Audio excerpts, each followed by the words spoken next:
playfully in the dark of this space. A century to the minute. Where am I, and who are you? We'll take this one step at a time, Viktor.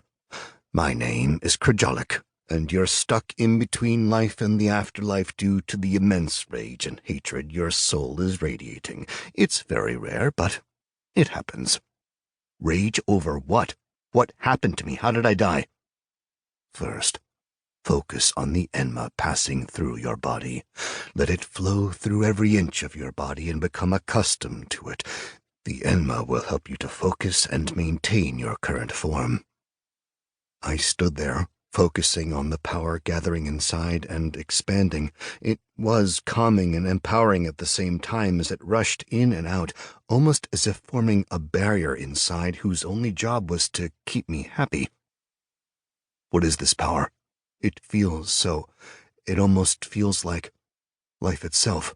Oh, because it is life.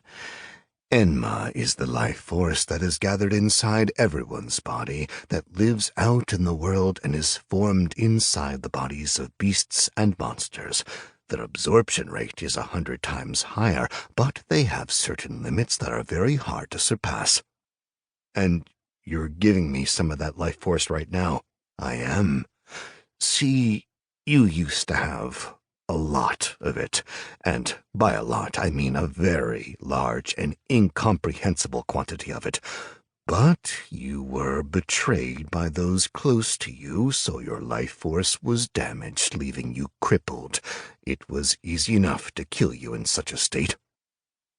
I tried to focus on the good and happy feeling, but the rage, it wanted to be let out. Who killed me? I asked through gritted teeth. Your older brother. See, he was jealous over you having inherited the Greater Meridian instead of him, so you took leadership over the Fallen Phoenix sect. I will not go into too much detail, as it really doesn't matter anymore, but what happened was that your meridians were damaged when they broke the formation you were in. Once that happened, your power dropped by over half. But why would my soul be so enraged that it didn't want to pass over to the next life? I'm sure there must have been something else. Oh, there was. But see, I'm afraid you'll lose your mind and powers at the same time if I do tell you. What about it?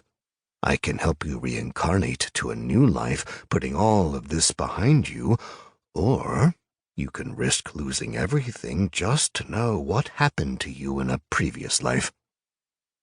That's not even up for discussion if you're willing to go so far. I want to know what happened to me, exactly. Krajalik let out what passed for a sigh and put up his hand, placing it against my chest. Don't blame me for whatever is about to happen, Viktor. This is all your own doing. Darkness turned to light as I found myself kneeling in mud. Now, it wasn't just mud. There was enough blood to make a blade from its iron content. A heavy stench of gutted men and women hung in the air. A lone white spirit wolf lay to my side, 1,000 bloody cuts covering its white fur. Something hard and sharp poked my neck. I looked up and glared at a man standing there in front of me, his hand wrapped around the shaft of a spear. I told you the sect would be mine, one way or another. Fuck you, I cursed, or rather the memory did. You're nothing. You're scum and filth who would cut down his own blood to get what wasn't supposed to be yours. Oh, you're right about that, but do you know what else I did? Would you like to hear? I narrowed my eyes on him as my right hand landed on the spirit wolf's haunches. He wasn't breathing anymore, and blood had already caked on his fur.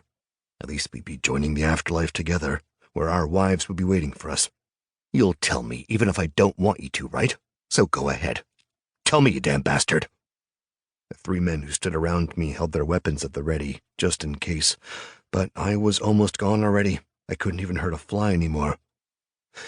You see, brother, your wife sat on her knees like this when we found her on the other side of the mountain, stalking a tortoise dragon. We let her kill it, and then we ravaged her before cutting her belly open and ripping the child from her womb. I froze, my blood running cold.